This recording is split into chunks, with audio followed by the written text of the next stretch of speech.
Welcome to the Repair Shed. The Repair Shed is about keeping men in the age 50 plus healthier and happier for longer through mending, making and learning. And we've just recently had a community repair day, which is obviously all about mending. It was a free event. We invited people along to bring along things that were broken, electrical items. We had 4 vacuum cleaners and we had various clothing items that needed sewing repairs done to them. And overall on the day we looked at 23 different items and we mended 13 of them, which is a fantastic success rate as a result of meeting with our wonderful volunteer repairers, of whom we had 6. Eventually we're going to provide, from the Repair Shed, we're going to provide a repair service for people, but we also want to teach people a little bit about how to do repairs for themselves, and that's a thing we're planning to introduce later in the year. The other element of our activities is around making, and in line with our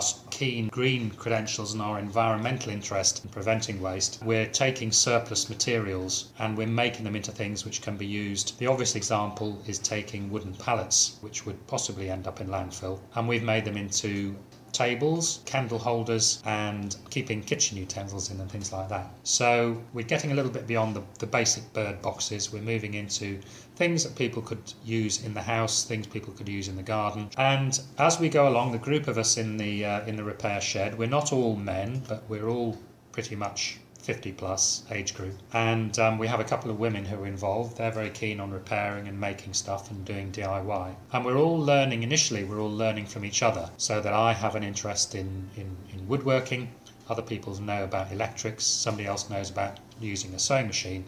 So the idea is that we share our skills and teach each other, but afterwards we then go out and teach other people in the wider community how to do those basic things. And again, it's all about keeping our brains alive, because the more active we are, the more we challenge ourselves learning new skills, the healthier it is for us. It's also about being physically active, but also it's important that we're doing stuff together. They get access to equipment, but also importantly they get access to other people who are like-minded with similar interests. And it's that coming together and that social aspect which is actually almost the most important part of the whole enterprise. So we've got about 8 members at the moment. We're increasing them a couple of members approximately every month, and we're always looking out for new people who'd like to be part of the Repair Shed.